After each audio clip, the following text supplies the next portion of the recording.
मारोगे रे बहिनचोद? मार स्ट्राइक बहिनचोद। कल वायरल होगा, कल ऑडियो वायरल करेंगे जो स्ट्राइक मारा है और क्यों मारा है स्ट्राइक, किसके कहने पे मारा है, किसके चलते मारा है, ये सब आप लोग ऑडियो में सुनिएगा। जी हाँ दोस्तों, आपको बता दें कि संतोष रेणु यादव जी बहुत गंदी गंदी गालियां निकाल रहे हैं पवन सिंह को।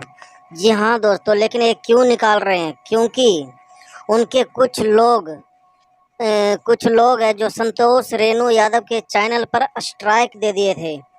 इसी के कारण संतोष रेणु यादव इतनी गंदी गंदी गालियां निकाल रहे हैं। लेकिन आप लोग ये बताना कमेंट करके कि इतनी गंदी गंदी गालियां एक सुपरस्टार को देना सही है या गलत। ऐसी गाली नहीं देना चाहिए किसी भी सुपरस्टार को, चाहे पवन सिंह जी हो या खेसारी लाल जी हो। उनके सामने संतोष रेणु यादव क्या कुछ भी नहीं है। तो इसमें ना पवन सिंह जी की गलती है और ना ही खेसारी लाल जी की। तो जातिवाद जो बढ़ा रहा है वो छोटे छोटे कलाकार बढ़ा रहा है, जैसे संतोष रेणु यादव जी बढ़ा रहे हैं जातिवाद।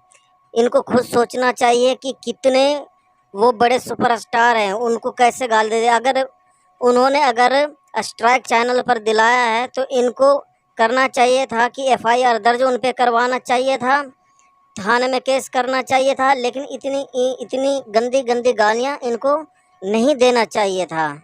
जी हाँ दोस्तों, आपकी क्या राय है कमेंट बॉक्स में हमें ज़रूर बताइएगा।